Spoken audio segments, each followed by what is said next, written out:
Hello everyone. Good morning everyone.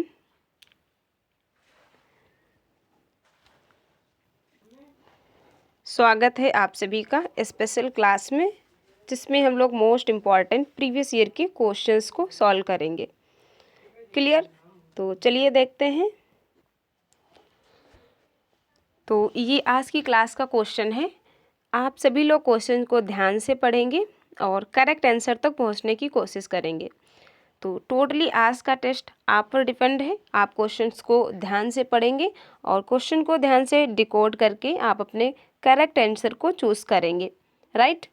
तो चलिए, एक बार नहीं, आप 2 बार क्वेश्चंस को पढ़ेंगे और ध्यान से पढ़ेंगे, क्योंकि आज की क्लास में हम आपको कोई चीज़ कुछ भी एक्सप्लेन नहीं करेंगे। आपके पास जो नॉलेज है, जो भी आपके पास कॉन्सेप्ट हैं, आपको अपने कॉन्सेप्ट को अप्लाई करके अपने करेक्ट आंसर को चूज़ करना है। और यहाँ पर हम सिर्फ आपको करेक्ट आंसर बताएंगे, जिससे आप मैच करेंगे कि आपने जो बताया है आंसर वो करेक्ट है या नहीं। और वीडियो के लास्ट में आप एनालाइज भी करना कि आज की क्लास में आपने कितने क्वेश्चंस खुद से करेक्ट किए हैं। राइट? क्योंकि क्या होता है, जब हम क्वेश्चंस को पहले से एक्सप्लेन कर देते हैं तो आप बहुत आसानी से अपने करेक्ट आंसर को फाइंड आउट कर लेते हैं। लेकिन जब भी आप एग्ज़ाम हॉल में बैठेंगे, वहाँ पर आपको क्वेश्चन को खुद से ही डिकोड करना है, खुद से ही अंडरस्टैंड करना है कि क्वेश्चन आपसे क्या पूछ रहा है। राइट? तो आज हम आपके लिए कुछ बहुत ज़्यादा जो है कह सकते हैं डिफ़िकल्ट क्वेश्चन लाए हैं, और इन सारे क्वेश्चंस को आपको खुद से ही डिकोड करके करेक्ट आंसर तक पहुंचना है। राइट? तो चलिए, आप रेडी हो जाएं और पेन और बुक जो है अपनी नोटबुक लेकर ज़रूर बैठें, और वीडियो के लास्ट में क्वेश्चन एनालाइज ज़रूर करें कि आज की क्लास में आपने कितने क्वेश्चन करेक्ट किया है। राइट? चलिए स्टार्ट करते हैं। देखिए, first question, the nurse is counselling a couple who has sought information about conceiving the pregnancy, है ना, प्रेगनेंसी कंसीव के बारे में इंफॉर्मेशन ली। The couple ask the nurse to explain when ovulation usually occurs, which statement by the nurse is correct। तो nurse के लिए इनमें से कौन सा ऑप्शन करेक्ट होगा, कौन सा करेक्ट आंसर है उसके लिए। 2 weeks before menstruation, immediately after menstruation, immediately before menstruation, या फिर 3 weeks before menstruation। अब आप आंसर करने की कोशिश करेंगे। सभी लोग आंसर जरूर करें।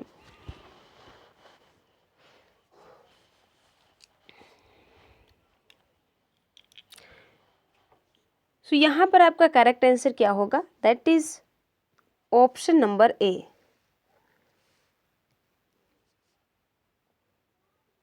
आप अपना आंसर मैच करेंगे, आपने क्या आंसर किया था। चलिए नेक्स्ट देखते हैं। नेक्स्ट क्वेश्चन क्या है? The nurse instructs a labouring client to use accelerated below breathing. The client wings to complain of tingling fingers and dizziness. Which action should the nurse take? Administer oxygen by face mask, notify the health care provider of the client's symptoms, have the client breathe into her cupped hands, या फिर check the client's blood pressure and fetal heart rate. बताइए यहाँ पर आपका correct answer क्या होगा। Question को आप ध्यान से पढ़ेंगे और आंसर करने की कोशिश करेंगे सभी लोग। टोटली आज का टेस्ट आप पर डिपेंड है। आप क्वेश्चन को ध्यान से डिकोड करेंगे, फिर ही आप करेक्ट आंसर करेंगे। सो यहाँ पर आपका करेक्ट आंसर क्या होगा? Option C. नेक्स्ट देखिए, Question 3. When assessing a client at 12 weeks of gestation, the nurse recommends that she and her husband consider attending childbirth preparation classes. When is the best time for the couple to attend these classes? At 16 weeks of gestation, at 20 weeks of gestation, at 24 weeks of gestation या फिर at 30 weeks of gestation.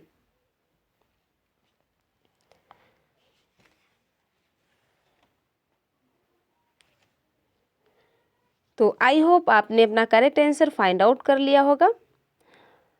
तो यहाँ पर आपका correct answer क्या हो जाएगा? That is option number D, at 30 weeks of gestation. चलिए नेक्स्ट देखेंगे।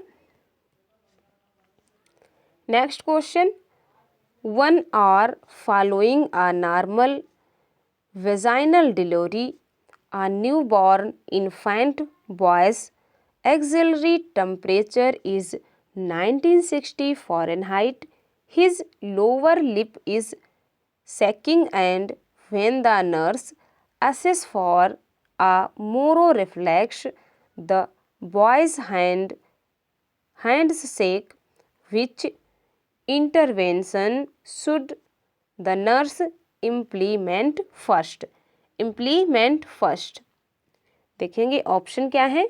Stimulate the infant to cry, wrap the infant in warm blankets, feed the infant formula, obtain a serum glucose level. आप ध्यान से question को फिर से पढ़ेंगे और करेक्ट आंसर करने की कोशिश करेंगे।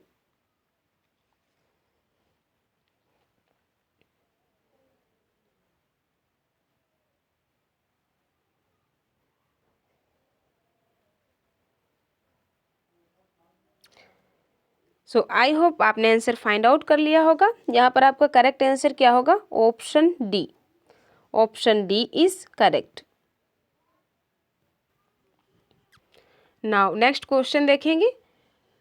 बड़ा सा क्वेश्चन देकर घबराना नहीं है, सारी इन्फॉर्मेशन आपके क्वेश्चंस में ही दी रहती है, इसलिए आप क्वेश्चन को ध्यान से पढ़ेंगे और करेक्ट आंसर फाइंड आउट करेंगे।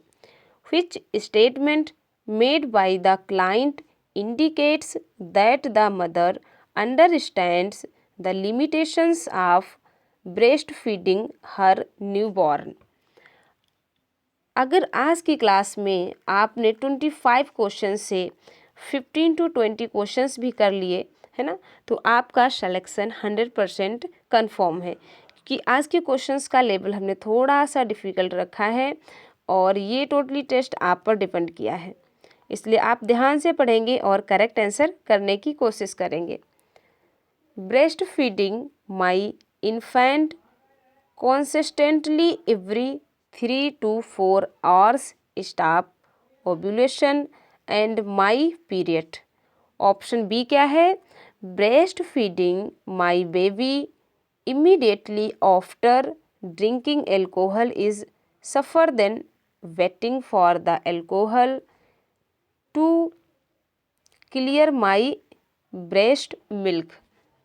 ऑप्शन सी है, I can start smoking cigarettes while breastfeeding because it will not affect my breast milk. या फिर when I take a warm shower after I breastfeed, it relieves the pain from being engorged between breastfeeding. बताइए यहाँ पर आपका correct answer क्या होगा?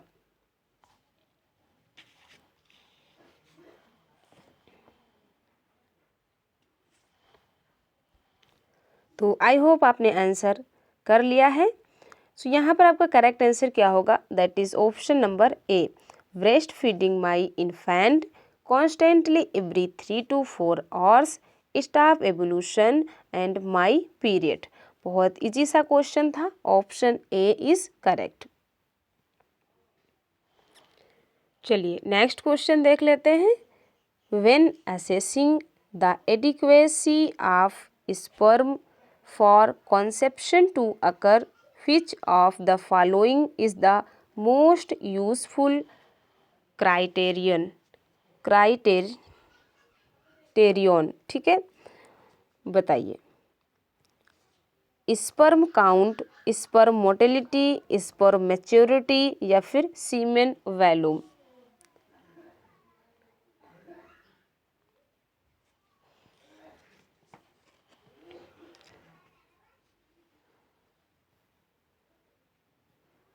So correct answer option B, sperm motility.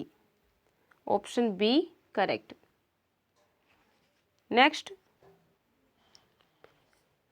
a couple who wants to conceive but has been unsuccessful during the last 2 years, right, has undergone many diagnostic procedures.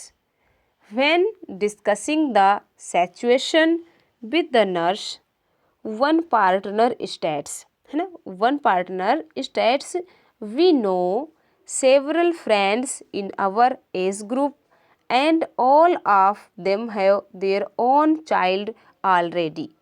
Why can't we have one? Which of the following would be the most appropriate nursing diagnosis for this couple?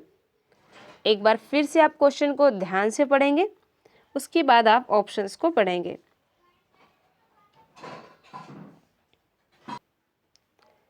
Fear related to the unknown, pain related to numerous procedures, ineffective family, cuffing related to infertility, self-esteem disturbance related to infertility।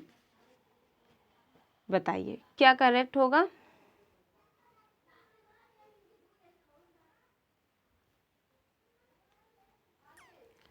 So correct answer क्या, option D है ना, वो self infertility से disturb है। Correct answer option D. चलिए next देखेंगे।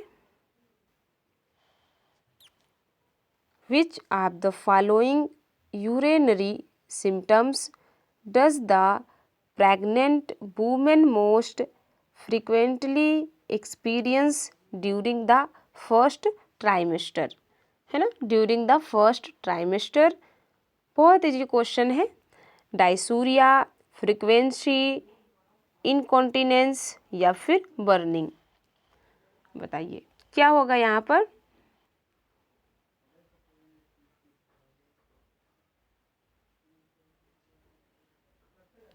Option B is correct, frequencies, frequency correct. Next देखेंगे। Next question क्या है? Heart burn and flatulence common in the second trimester are most likely the result of which of the following? Increased plasma HCG level या फिर decrease intestinal motility या फिर decrease gastric acidity या फिर elevated oestrogen levels. बताइए यहाँ पर correct answer क्या होगा? सभी लोग आंसर करने की कोशिश करेंगे। इस तरीके से क्वेश्चन सॉल्व करने से आपको मज़ा आ रहा है, आप करेक्ट आंसर कर पा रहे हैं या नहीं? आप अपना कमेंट बॉक्स में फीडबैक ज़रूर देना। ओके, अगर इस तरीके से आपको अच्छा नहीं लग रहा है या आप अब नहीं कर पा रहे हैं तो फिर हम जैसे पहले करवाते थे पूरे क्वेश्चंस को अच्छे से एक्सप्लेन करके, तो वैसे भी कराएंगे। लेकिन आज हम आपका फीडबैक देखना चाह रहे हैं और साथ ही आप भी ये चीज़ एनालाइज करें कि आप खुद को क्वेश्चन कितना डिकोड कर पाते हैं, राइट। तो चलिए आप आंसर करेंगे। देखिए क्वेश्चन 9 का आंसर क्या होगा? Option C, Option C is correct. Decreased gastric acidity. Right? Now next question. In which of the following areas would the nurse expect to absorb cloisma? Breast, areola and nipples, chest, neck, arms and legs, abdomen, breast and thighs या फिर cheeks, forehead and nose. बताइए यहाँ पर आपका correct answer क्या होगा?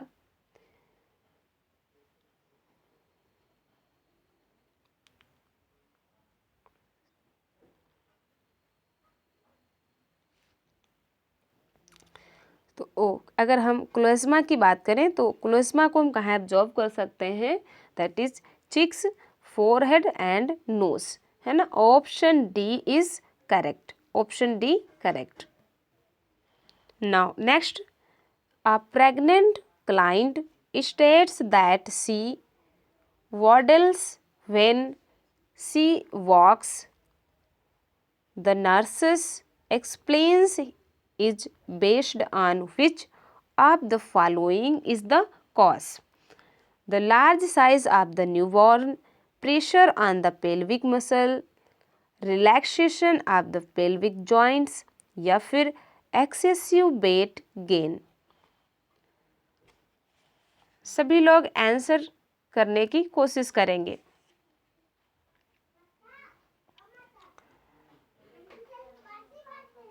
सो यहाँ क्या करेक्ट होगा? That is relaxation of the pelvic joint, है ना. Option C is correct. Now next question देखेंगे. Which of the following represents the average amount of weight gained during pregnancy? काफ़ी आसान क्वेश्चन है और सभी को आता होगा, है ना. 12 to 22 LV, 15 to 25, 24 to 30 या फिर 25 to 40.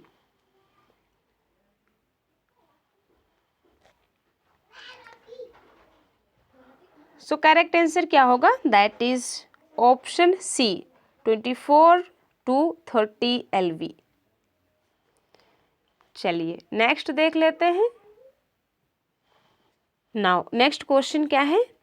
When talking with a pregnant client who is experiencing aching swollen leg veins, the nurse would explain that this is most probably the result of which of the following? Option क्या है? थ्रोम्बोफ्लेबिटाइस, है ना, थ्रोम्बोफ्लेबिटाइस या फिर pregnancy induced hypertension या फिर pressure on blood vessels from the enlarging uterus या फिर the force of gravity pulling down on the uterus. बताइए यहाँ पर आपका करेक्ट आंसर क्या होगा? क्वेश्चन को आप ध्यान से पढ़ेंगे और फिर ही करेक्ट आंसर करेंगे.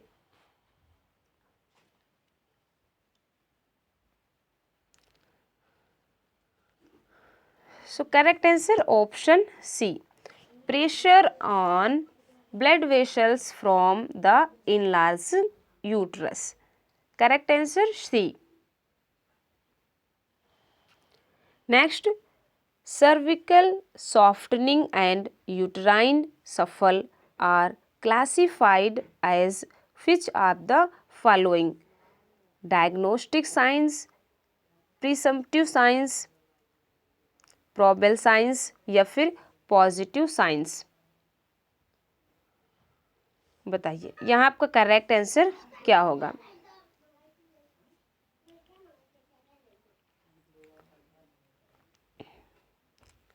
सो correct answer option C, probable sign. Option C is correct. Next question. Which of the following would the nurse identify as a presumptive sign of pregnancy? Option है Hegar sign, nausea and vomiting sign, skin pigmentation changes, या फिर positive serum pregnancy test. बताइए। तो यहाँ पर आपको pregnancy का जो एक प्रिजम्पटिव साइंस है वो क्या है? So correct answer option B, nausea and vomiting, है ना। Nausea and vomiting, correct B, option B is correct. चलिए नेक्स्ट देखते हैं।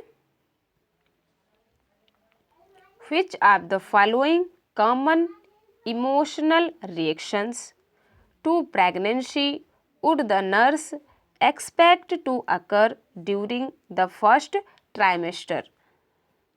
फर्स्ट ट्राइमेस्टर, ऑप्शन क्या है? इंटरवर्जन, ईगोसेंट्रिज्म, नैक्रिसिज्म, या फिर वार्डनेस, क्लम्सिनेस एंड अनअट्रैक्टिवनेस, या फिर एंजाइटी, पैसिविटी, या फिर एक्सट्रोवर्जन। ऑप्शन डी क्या है? एम्बिवैलेंस, फियर, या फिर फैंटेसिस।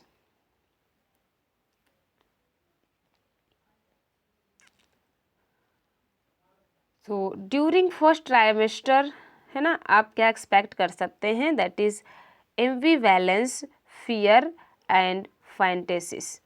Option D is correct.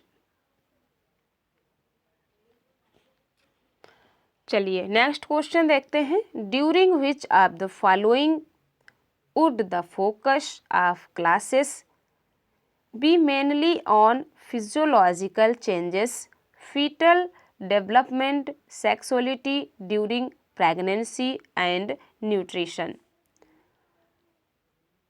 Option क्या है?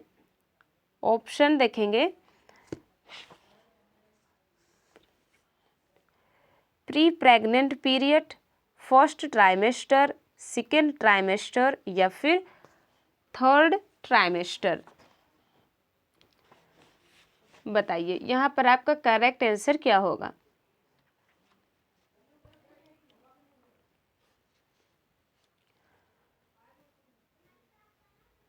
ऑप्शन बी, है ना, first trimester. Option B is correct.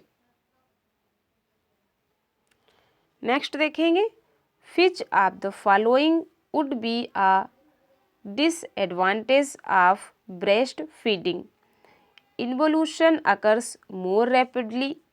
The incidence of allergies increase due to maternal antibodies.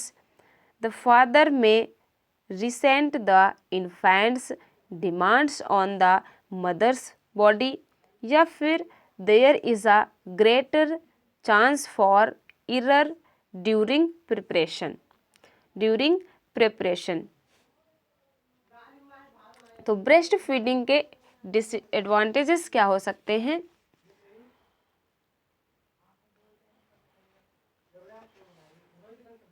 That is option C is correct. The father may resent the infant's demands on the mother's body. Option C is correct. Next question देख लेते हैं। Question number 19। Which of the following would cause a false positive result on pregnancy test? है ना, false positive result on pregnancy test क्या होगा? The test was performed less than 10 days after an abortion, या फिर the test was performed too early or too late in the pregnancy, या फिर the urine sample was stored too long at room temperature, या फिर a spontaneous abortion or missed abortion is impending। ठीक है, impending option क्या correct होगा?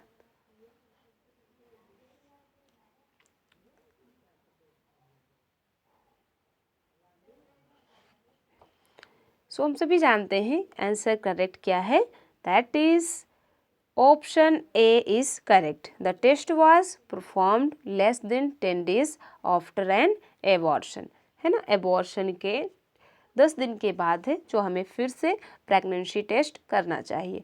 Option A is correct.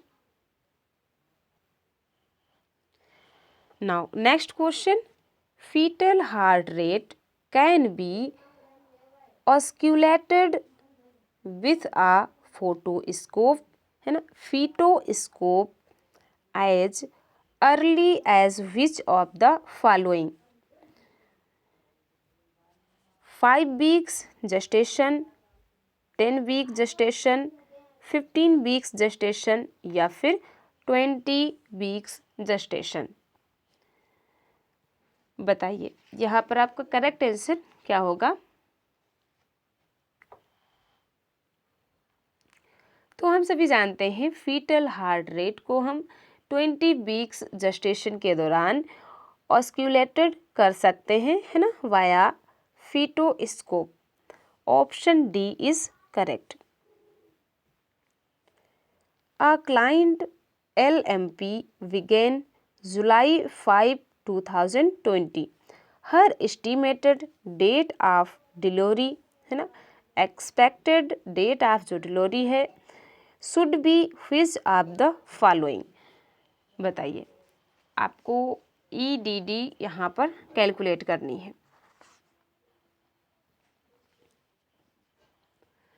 सभी लोग आंसर करने की कोशिश करेंगे, है ना, क्योंकि आज का टोटली आपका टेस्ट है, इसलिए कोई भी चीज़ यहाँ पर हम एक्सप्लेन नहीं करेंगे।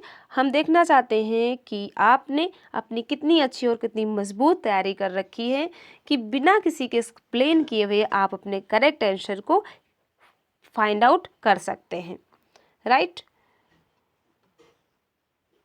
तो आई होप आपने कैलकुलेट कर लिया होगा। Option C is correct. Option C is correct. April 12, 2021।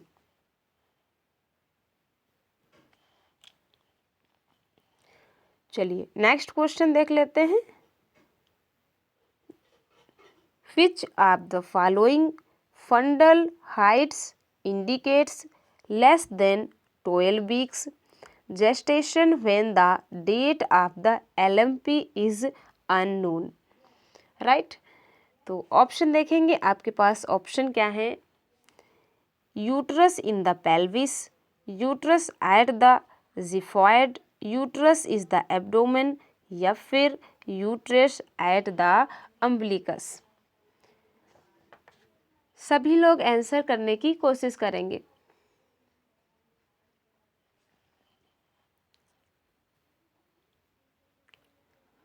So correct answer क्या होगा, that is option A, uterus in the pelvis. Next देखेंगे, which of the following danger signs should be reported promptly during the antepartum period?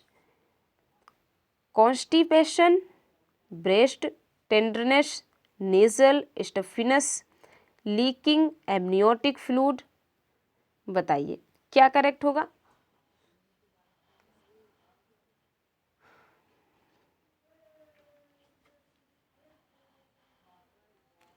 So correct answer option D, leaking amniotic fluid.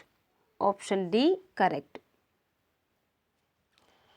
चलिए next question देख लेते हैं। Next question, a nurse in a delivery room is assisting with the delivery of a newborn infant. After the delivery, the nurse prepares to prevent heat loss in the newborn resulting from evaporation by warming the crib pad, turning on the overhead radiant warmer या फिर closing the doors to the room या फिर drying the infant in the warm blanket. बताइए जो new born baby है उसको evaporation से protect करने के लिए, है ना, उसकी बॉडी से हीट लॉस ना हो, वो हाइपोथर्मिया का शिकार ना हो, इसके लिए आप इनमें से क्या करेंगे, right?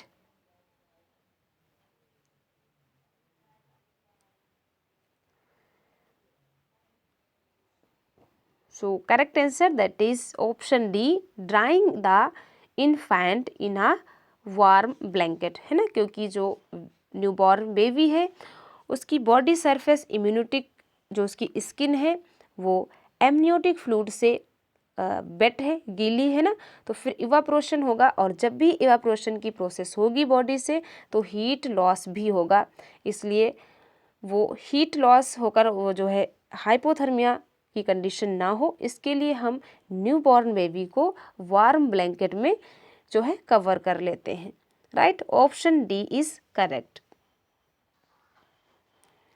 Next question, a postpartum nurse is providing instruction to the mother of a newborn infant with hyperbilirubinemia who is vegan breastfeed.